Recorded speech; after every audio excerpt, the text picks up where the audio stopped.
Nung dating mga propeta, ngayon na may anak niya, ang sugo ng Diyos na Ama.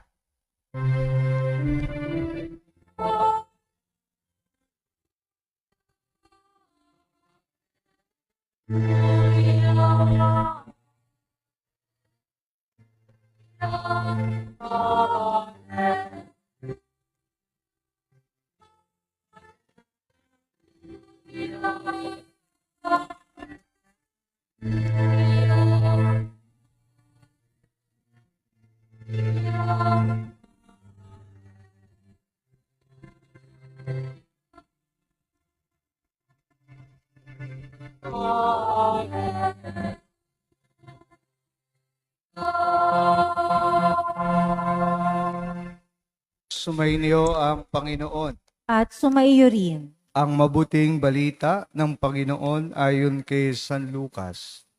Papuri sa iyo, Panginoon. Noong panahong iyon, nagmamadali ang mga pastol na lumakad patungong Bethlehem. At nakita nila sina Maria at Jose at ang sanggol na nakahiga sa sabsaban. Kaya't isinaysay nila ang mga sinabi ng anghel tungkol sa sanggol na ito. At nagtaka ang lahat ng nakarinig sa sinabi ng mga pastol. Natanim sa isip ni Maria mga bagay na ito at kanyang pinagbulay-bulay. Umalis sa mga pastol na nagpupuri sa Diyos at nagpapahayag ng kanyang kadakilaan. Dahil sa lahat ng narinig nila at nakita na ayon sa ibinalita sa kanila ng anghel. Pagdating ng 8 araw, ay tinuli ang bata at pinangalan ng Jesus, ang pangalang ibinigay ng anghel bago pa siya ipinaglihi. Mga kapatid, ang mabuting balita ng ating kaligtasan. Pinupuri ka namin, Panginoong Heso Kristo. Magandang hapon po sa inyong lahat. At Happy New Year ho sa inyong lahat. Pwede ho bang pakibati yung katabi natin ng Happy New Year din? Or maligayang o manigong bagong taon. Mga kapatid, ngayon pong unang araw ng bagong taon, ang simbahan po ay tumitigil at tumitingin kay Maria bilang ina ng Diyos.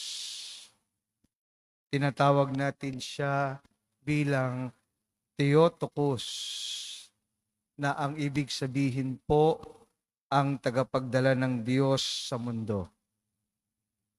Sa pagdiriwang po na ito, inaalala natin na ang Diyos ay pumasok sa buhay ng tao sa pamamagitan ng isang ina,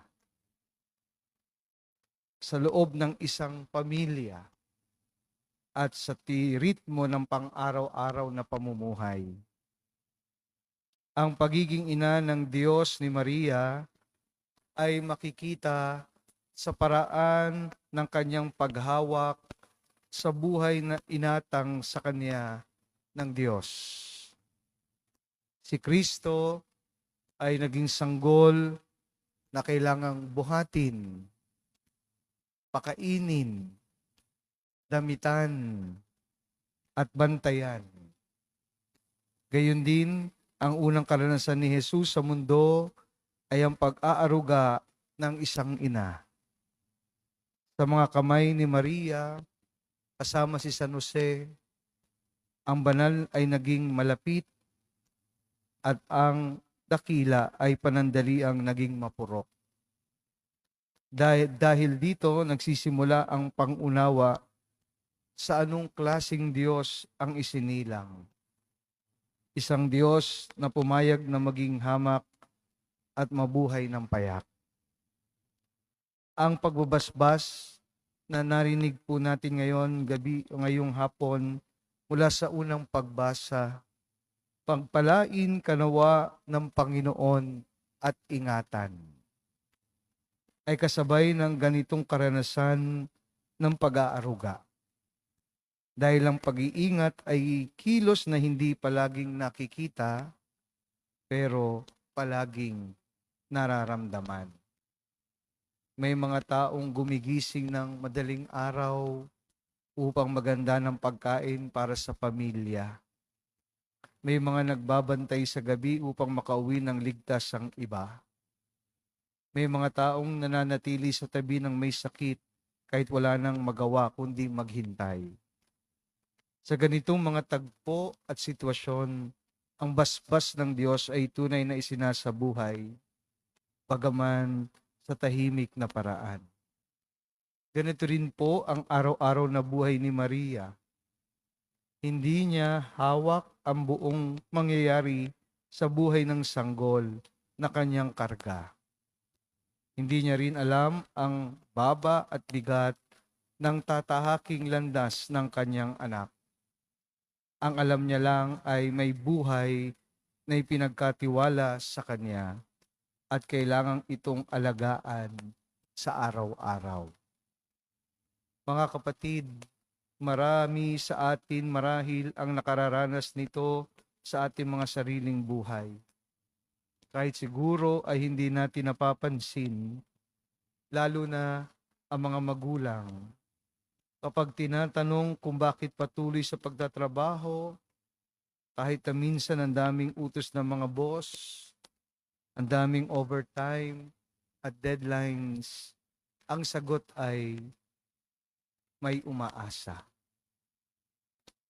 Yun namang mga piniling pansamantalang tumira sa malayo para sa mas mabuting opportunity o di kaya naman para mag-aral, kapag tinatanong kung bakit uuwi paminsan kahit sa mga araw na okasyon lang, ano pong sagot? May naghihintay. Ang ganitong mga tugon ay hindi paliwanag, kundi pananagutan.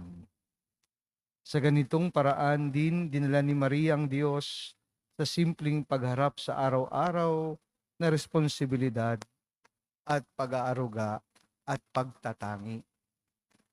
Narinig natin sa Ebanghelyo, sinasabi na iningatan ni Maria ang lahat sa kanyang puso.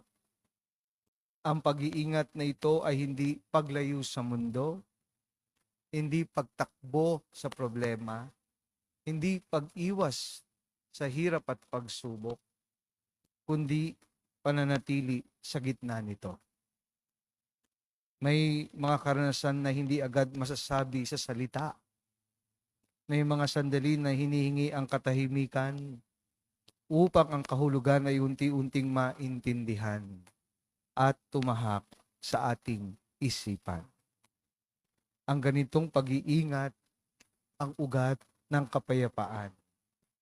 Kaya naman siguro hindi nagkataon na kasabay ng kapistahan ng Ina ng Diyos ang pandaigdigang araw ng panalangin para sa kapayapaan.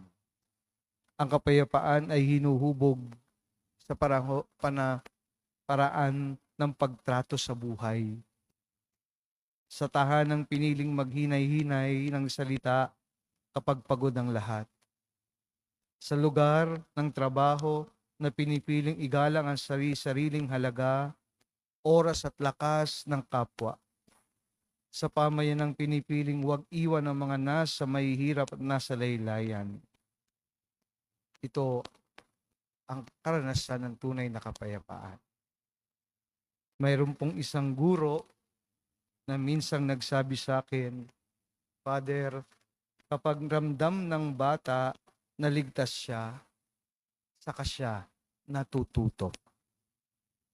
Ang kapayapaan ay may kinalaman sa kaligtasan, sa pakiramdam na may nag-iingat at may nagmamalasakit. Si Maria ang unang nagpakita ng ganitong anyo ng kapayapaan, hindi sa pamamagitan ng mga pahayag, kundi sa paraan ng kanyang pamumuhay.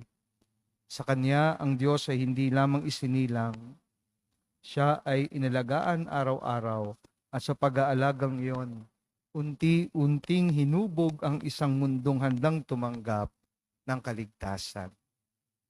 Kaya mga kapatid, sa pagsisimula po ng taong ito, inaanyayahan tayong tumingin kay Maria bilang huwaran ng pagdadala ng Diyos sa gitna ng buhay. Ang kapayapaang hinahanap ng mundo ay nagsisimula sa pag-iingat ng buhay, sa paggalang sa ugnayan, at sa pananatili kahit mahirap. Kapag natuto tayong mabuhay gaya ng ginawa ni Maria, nagiging tahanan tayo ng presensya ng Diyos. Nawa sa taong ito, bilang isang bayan ng Diyos, maging mga taong nag-iingat tayo ng buhay sa ating mga tahanan at sa ating mga gawain at sa ating pakikitungo sa kapwa. At sa pag-iingat na yon, sa pamamagitan natin, mararanasan ng mundo ang kapayapaang nagmumula kay Kristo. Na sa pamamagitan ni Maria, ang Theotokos ay nakiisa sa atin sa buhay sa mundong ito.